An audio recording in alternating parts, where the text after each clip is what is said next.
Friends, आप देख रहे हैं आमना मलिक कोचिंग सेंटर और मैं हूं आमना।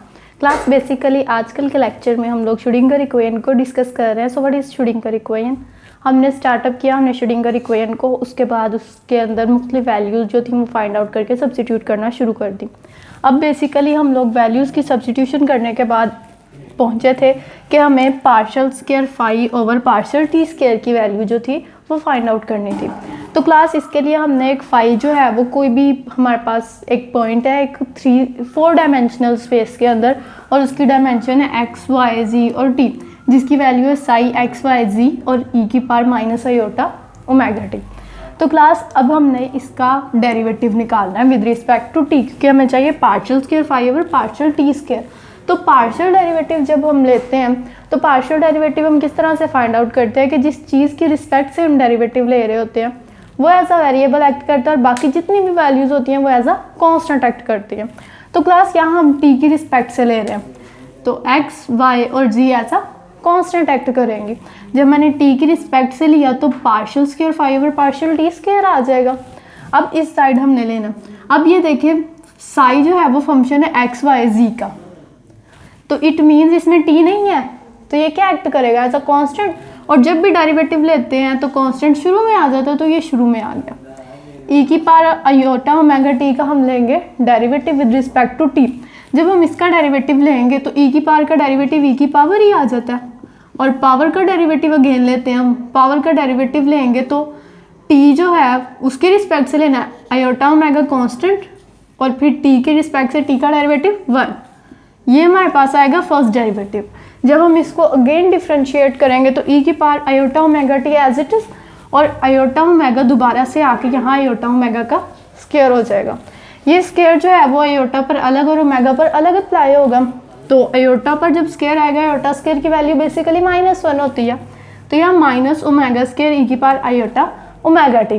क्लास ये जो साई के साथ एक्स वाई जी है ये बेसिकली उसके कंपोनेंट को रिप्रेजेंट करने के लिए, अगर आप इसको खाली psi minus psi omega square e की पावर आयोटा ओमेगा टी भी लिखेंगे तो class it is similar because x y z are representing its coordinates. तो क्लास लास्ट जहाँ तक हमने अब हम लोगों ने टी के रिस्पेक्ट से ले लिया, इसी तरह से हम एक्स के रिस्पेक्ट से लेंगे तो कुछ partial square phi over partial x square e की पावर आयोटा ओमेगा टी आएगा। फिर y के रिस्पेक्ट से लेंगे, फिर z के रिस्पेक्ट से लेंगे। मेरा ऐसा करने का मकसद क्या है? क्लास ये वो श्रोडिंगर इक्वेशन है जहाँ तक हमने इसको फाइंड आउट किया हुआ था, जहाँ पर पिछले 2 लेक्चर्स में हम यहाँ तक पहुँचे थे।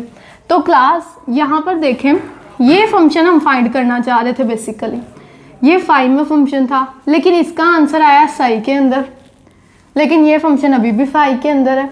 तो क्लास इसको भी साई के अंदर फंक्शन लाने के लिए मैं इसका दोबारा से एक्स वाई जी के साथ डेरिवेटिव लूँगी।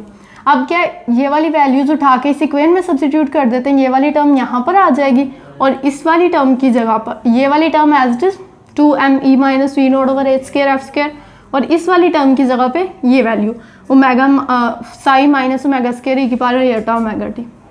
ये दोनों एक दूसरे से कैंसिल, ओमेगा की वैल्यू होती है 2πf, ओमेगा की जगह ओमेगा स्क्वायर आ जाएगा।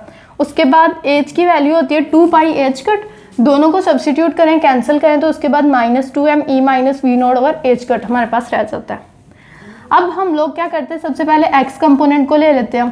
क्लास जब भी ऐसी कॉम्प्लेक्स इक्वेशंस आती हैं हमारे पास जिसमें तीनों कोऑर्डिनेट्स हमें गिवन होते हैं, तो हम सिंपल क्या करते हैं कि पहले फर्स्ट कोऑर्डिनेट की वैल्यू निकाल लेते हैं, उसको इक्वेट कर लेते हैं और जो उसका आंसर आ जाता है उसको हम सिमिलरली कह देते हैं। ऐसे ही वाई स्क्वायर के लिए भी निकलेगा और जी एक्सिस के लिए भी निकलेगा। तो क्लास एक्स कंपोनेंट को इसके इक्वेट करूँगी।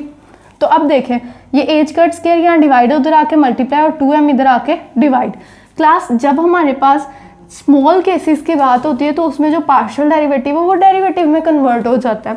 तो यहाँ पर d square psi over d t square d x square आ जाएगा, क्योंकि हमने एक्स कंपोनेंट को अभी बेसिकली लिया हुआ है, is equals to E minus we naught और Sai.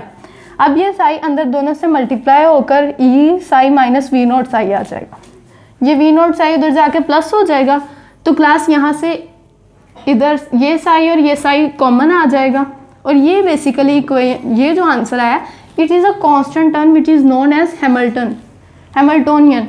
Hamiltonian basically Schrodinger equation में एक कांस्टेंट के तौर पर एक्ट करता है और उसकी वैल्यू ये होती है minus H cut square over 2m D square over D x square plus V naught. तो इस तरह से ये हमने इक्वेशन जो थी वो डिड्यूस की कि H psi is equals to E psi. I hope आपको श्रोडिंगर इक्वेशन समझ आई होगी। अगर कोई भी इशू है तो आप मुझसे कमेंट सेक्शन में पूछ सकते हैं। Like share and subscribe.